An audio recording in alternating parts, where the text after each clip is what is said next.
Hi, welcome to Portage County Matters. I'm Patty Dreier, Portage County Executive, and this is a show to highlight what's happening in Portage County and in central Wisconsin, so thanks for joining us. Today our guest is Barb Brewster with the USDA Rural Development Office here in Portage County, and that's a federal agency that's here to provide us with assistance programs to improve economic opportunities and our quality of life here in Wisconsin. And so anyway, before we get to Barb and welcoming her and continuing that story, I'd like to provide you with the normal kind of news update I do at the beginning of this show every month. All right, here we are. Well, there are a few leadership changes in Portage County government, and one of the big ones is in the Highway Department. As many of you know now, Bill Veronke Jr. has retired as our has announced his retirement, I should say, of the Highway Commissioner's position here in Portage County, and he's retiring on September 29th, so by the time you view this, he'll have retired already after 37 years of service in the Highway Department, including 20 years as our Highway Commissioner. And I've appointed Dale Peterson as the interim Highway Commissioner. Now, many of you will recognize Dale's name. He starts on the 30th. Of September, but you'll recognize him because he was our past Assistant Highway Commissioner for a number of years, and he has a total of 39 years of service in the Highway Department. He'll be paid an hourly equivalent rate of $33.13, and this interim position does not come with benefits. Our Highway Department, like many highway departments in the state of Wisconsin, is at a crossroads. No pun intended, really, but it's really at a crossroads because of policy changes and fuel price increases and the recession that have all hit the operation of our Highway Department greatly. And so it's time to chart a new course for that department. And Dale's a very strong and balanced leader. I've had a chance to work with him, and he's well respected not only in our area but in the state of Wisconsin.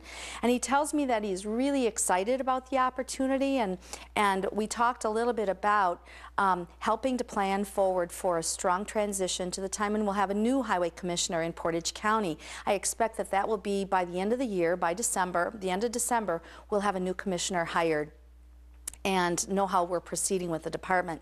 Dale's job is going to be to assist with strategic planning then in the Highway Department, and also he's going to be preparing the highway crew for a successful transition to a new commissioner, and also Dale is going to participate in the search and screen process for our new commissioner. Dale also used to be our bridge inspector, so it's a great combination to have all the technical expertise as well as the leadership expertise.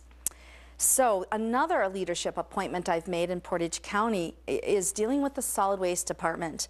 I recently appointed John Gardner to the solid waste administrator's position, and John's name you've heard me say before on this show. John's been working in the solid waste department as our solid waste analyst since we began a study of that department last summer. After I came into office. And John is leading that way, leading the study and helping us get a better grasp of our options for the future of solid waste management in Portage County. This is a limited term and part-time administrator's position that I've appointed him to. And this will really be much like a bridge between where we are now on our way to a permanent director for that department. I have up to 1,044 hours with John in this role as we'll be opening up a search and screen for the permanent director pretty soon, but we need to move through some of the kind of loose ends that we have from the solid waste study. For example, we have to continue to get the contracts renewed with all of our municipal partners in our responsible unit recycling efforts here, and then also it's a continuing process to find out more information about the possible sale of the material recovery facility, that place in Plover where we bring our recyclables. Veolia is interested in possibly purchasing that facility, and so we're gathering information and then taking the info back to the municipalities and the Solid Waste Board and continuing to do our homework on that. There is no decision made on that sale at this time. So again, I think it was really an important thing that we take the administrative burden for the Solid Waste Department off the shoulders of the Finance Department that's been carrying a day-to-day burden, as well as my own office carrying a burden. And actually, I've been signing as a solid waste administrator of Portage County for about a year now. So it's about time that we can get those day-to-day operations picked up, and then we can direct our efforts, those of us in the county executive's office as well as the finance office, to some higher priority department needs in the county right now. Citizen opportunities. I wanted to make sure that I mentioned something about this this month. From time to time, there are different opportunities for citizens to get involved on county committees, and I make many of those appointments. And right now, we're still looking for a realtor that will participate as a volunteer on one of the committees that helps us manage our community development block grant program. So it meets on an as-needed basis in partnership with folks like myself and CAP service staff. And anyway, so if you're a realtor and you're looking for an opportunity to get involved in a limited way, but a meaningful way in county government, I'd love to hear from you. There are some other needs as well or opportunities, I should say, for citizens to get involved. One of them is especially if you have interest and expertise in the field of healthcare and or long-term care. We've just now begun to lift up a working group on strategic planning for our Portage County Healthcare Center, and we need a strong citizen participant in that process. So maybe you've had family members that have received services through that center and could shed some light. That's another opportunity to get involved.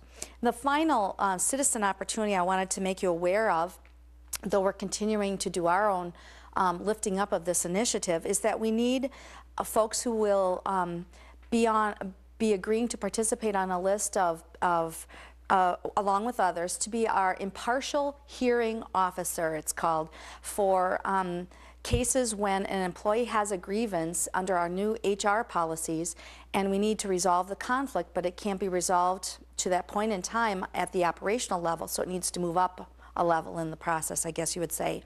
And these individuals, so I mean, we're developing a job description for the position, but basically these individuals on this list will be the ones that rotate to the next in line to take the case, if you would, as an impartial hearing officer to help us work through the conflict resolution. So these are individuals who will probably have a strong HR, human resource background, and or legal background. So at least those are a couple of the qualifications that I'm anticipating we will need for the impartial hearing officer role in Portage County. So if you're interested in any of these opportunities, or you want to express your interest should something come available in the future about some other opportunity, I hope that you'll give Jamie a call in my office. Jamie Gabert's at 346-1997. And that's, of course, area code 715. Thanks. A couple more updates before we get to our guest today. Let's talk about the McDill Dam. I think this is like the third month I've provided an update, and I'm ready to do that again. We've made a little more progress. I understand that the Village of Whiting has now submitted a grant for the repair of the dam, and that option 2 of 3 options has been selected as the preferred option of all of the partners on the grant submission. So the Lake District, the city, the village, and the county have all emphasized that option 2 looked like the best answer after the engineering study revealed for us what those choices would be. Option 2 is estimated to cost $513,000, and I'll just keep the numbers round here. And of that, about $228,000 would come from the state of Wisconsin Department of Natural Resources if this grant is funded, and the other $285,000 or so would come from our local match, all of our partners together.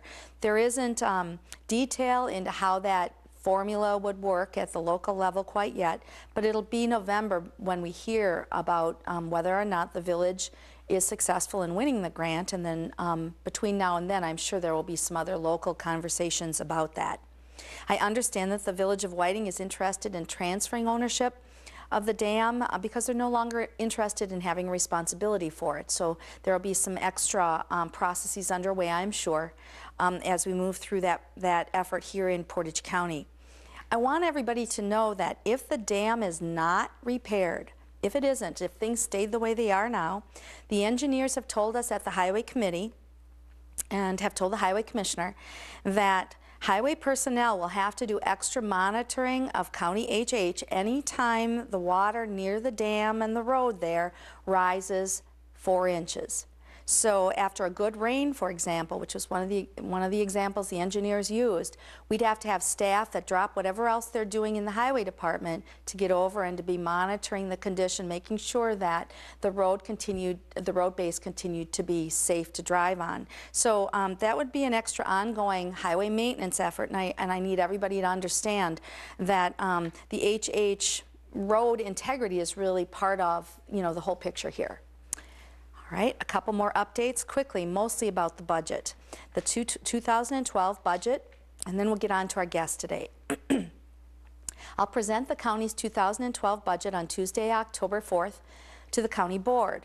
And on that same day, or the day when you watch this show, which will be that first week of October, that the show becomes available on the air, that the budget book and a copy of my presentation will be available at the county's homepage on the website. So it's ready for your review, and I hope you will review it, and I hope you will provide feedback, because this is your future we're talking about. After many weeks of very hard work and the creativity of many people, and I have to say that very sincerely, I have to tell you that I'm very excited about what I am presenting on October 4th, that we are going to be demonstrating that we will do some different things in the way that we operate Portage County government, and yet we will maintain our core services and maintain our jobs too. Last month I reported that some individuals and departments were a little bit stuck in the past way of doing things, but now I'm pleased to report that we've been moving forward, and that through one breakthrough, just to give you an example, we'll be sharing 2 staff members across the highway and the parks department to satisfy a staffing shortage in the highway department in the winter, while we prevent layoffs of the Parks Department in the summer, after the end of the summer.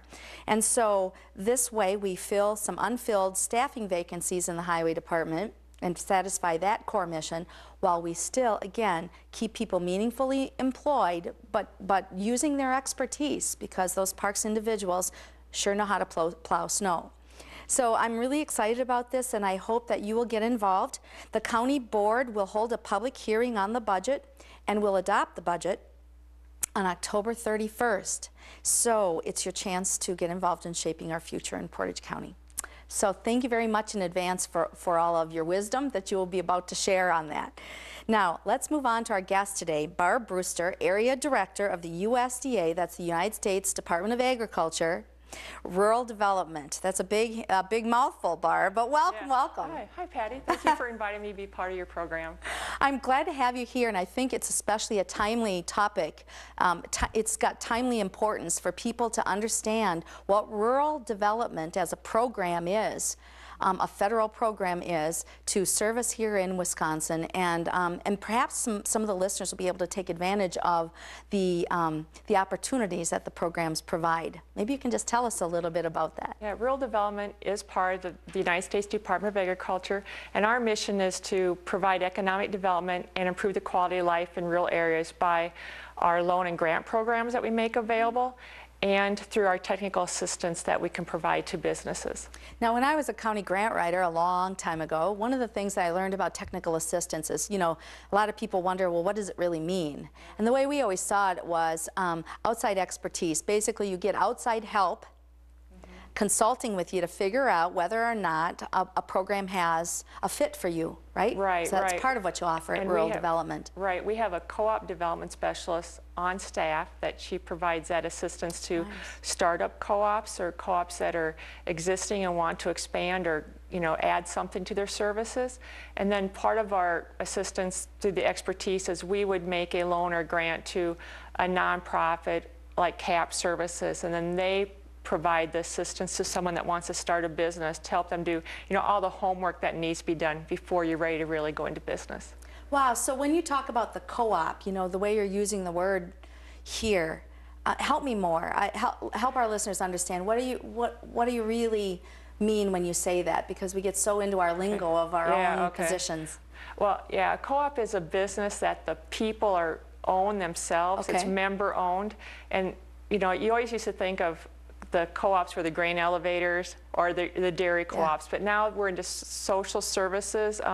Home health providers now have co-ops in addition to those type of businesses. So basically, when you're talking about the kinds of programs that you might provide support for, we're talking about financial support for programs as well as expertise to assist in getting it off the ground. Is that how that goes? Yeah.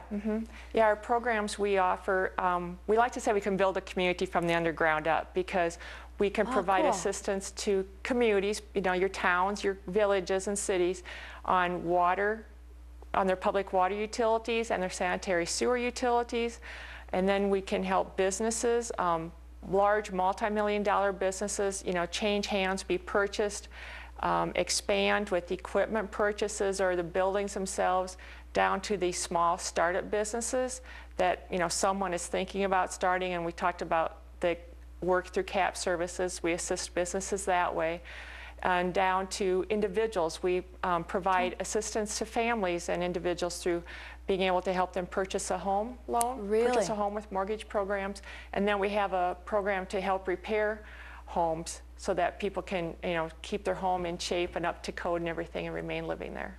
Wow, so let me just recap, because it's a lot to take in. And again, I've learned about the Rural Development Program well before, and I have to keep, I guess, refreshing myself about this because it's got so many different layers. I can't remember how many different kind of grant and separate programs you have, but was it something in the line of like 40 different programs? So it's a lot to take in. But basically, you're offering financial assistance to help like local municipalities, such as a town in a rural area, like in Portage County, so let's just say the town of Eau Plaine, pretend, may need a certain sort of public resource. And you have an example of one even in Wild Rose, where they built a new firehouse and they got a new fire truck with one of the rural development grants? Yes, one of our programs, we're able to help like your public bodies or your fire district or sanitary districts construct their buildings, firehouses, town halls, community buildings, and purchase new equipment, the fire trucks, road graders, things like that. Wow. All right, so there's a program for municipal leaders to think about. And then I heard you say that there are opportunities for businesses, whether they're expanding, and they have to have certain qualifying criteria, I'm sure, in this picture, right? Every program has qualification. We won't even go there right now. Get too deep, yeah. But anyway, so then helping businesses expand, and then there's some startup opportunities or some build on a good start and you want to grow your business kind of initiatives, right? And then there are opportunities for individuals. So if I'm trying to improve my home, and I have certain qualifying eligibility criteria, I'm going to guess it'll be things that have to do with my finances at home and some other kind of criteria? We would look at would be the income of the household, because we do have income maximums that we need to not go over. And then where the home is located, and basically any place that's not right in Stevens Point, the surrounding area. Not our metro area. Right, not we would consider our metro. Everything else in Portage County is eligible. So those two things, and we of course look at the credit of the applicant, and those would be the big main criteria we look at. All right, and I think one of the coolest things that I learned from you when we met to talk a little extra before the show was about how this program, that one in particular for individual families, might be very helpful for seniors, for folks who are trying to age in place as retired individuals.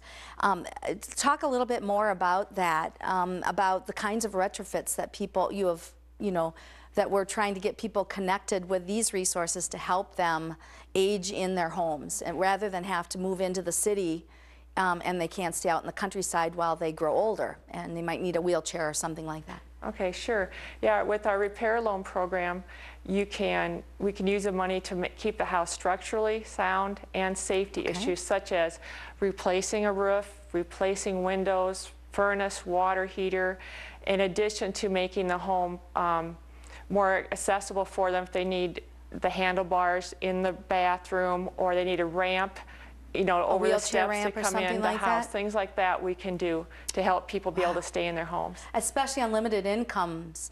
Oh my gosh, I'll bet this is a program that there could be a lot of users for if we make the right connections. Right. Part with Rural Development is that we're the best kept secret, just because we're a federal body, so we don't advertise per se. So we work through, you know, just programs like this to try to get the word out. We work with Ellen Griss at the Portage County Aging and Disability, because she meets with clients about the Sure Step program. Our falls prevention program, everybody. Yeah. Okay. So she's got our information. She talks to people about that program when she's out there. Just like when we're out meeting with the customer, we might notice some things that maybe she could help with, so we talk to them about her program.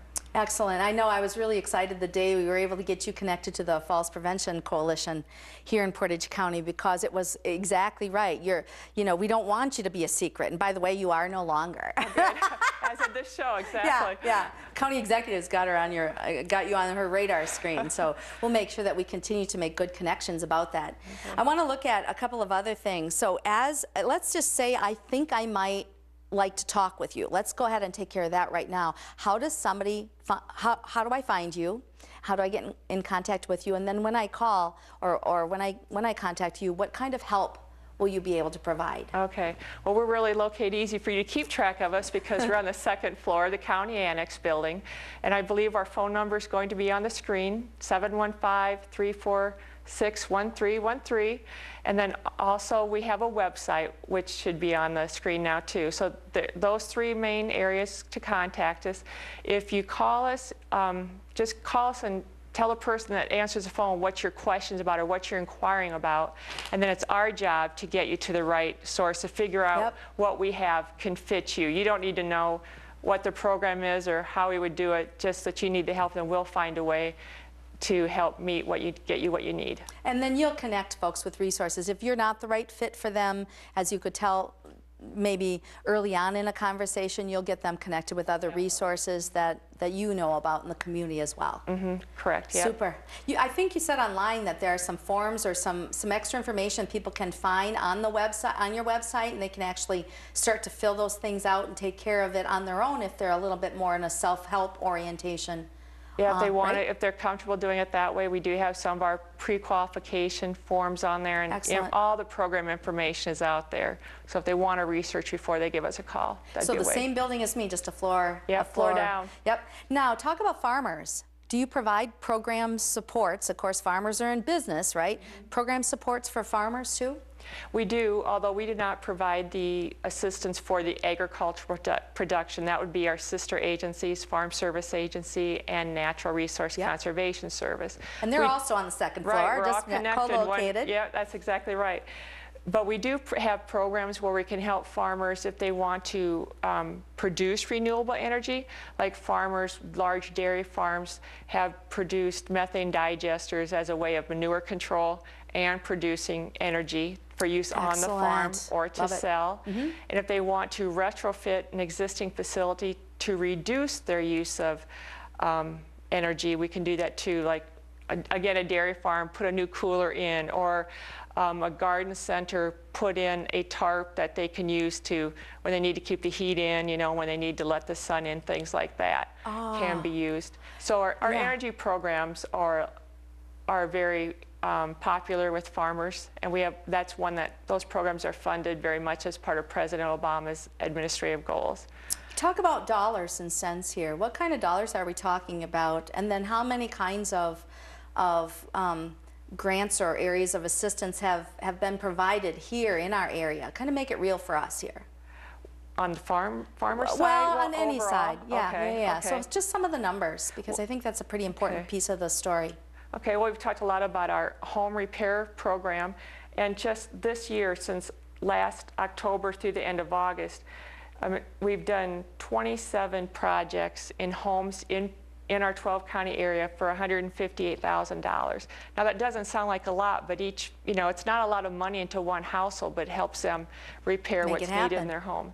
And then our purchase price mortgage loan program, those are our biggest programs We have two options for that, and we've got $51 million just in our 12-county service area since last October, which is Portage County, Marathon County, Wood County, Taylor, Clark, and Washera, Wapaka, Marquette, Columbia, Sauk, all the central Wisconsin area. That's just in those areas.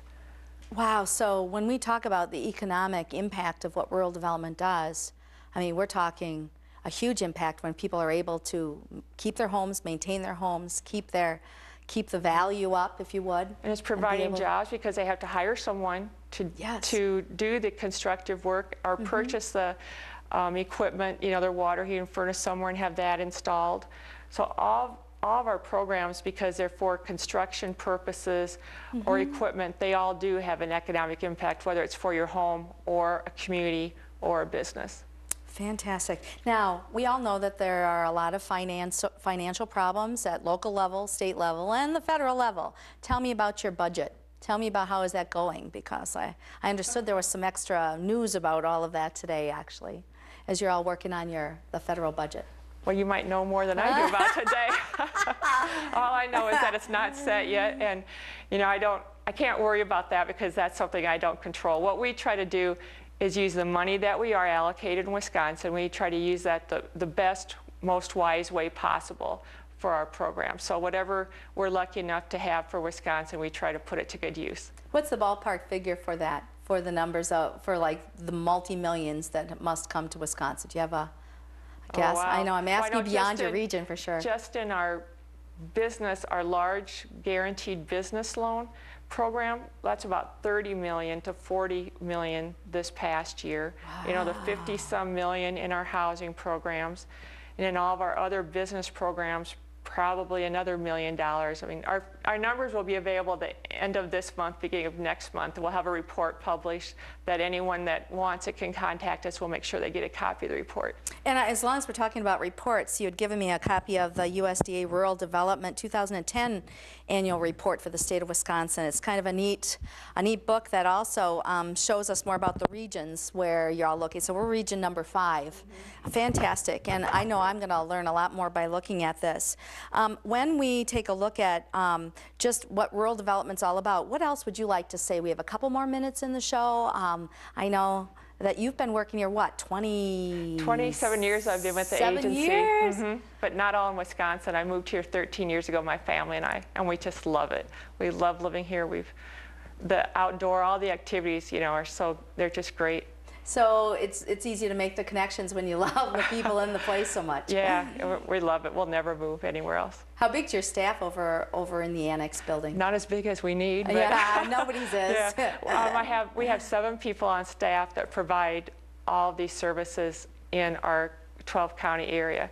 One thing we haven't talked about is our apartment projects, that we finance apartments for people that, you know, money's a little tight and maybe they can't afford conventional rates for a rental, and they can get some assistance with their rental properties.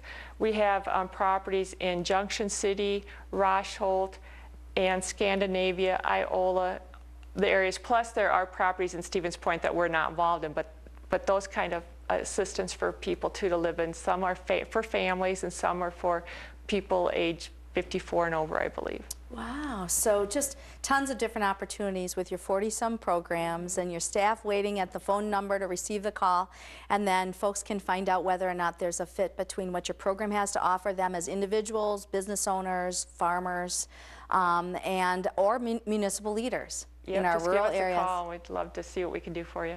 I so appreciate that, and I'm glad that you were able to join us here today. What I'm going to do is to just close out a little bit and tell a little bit about what next time.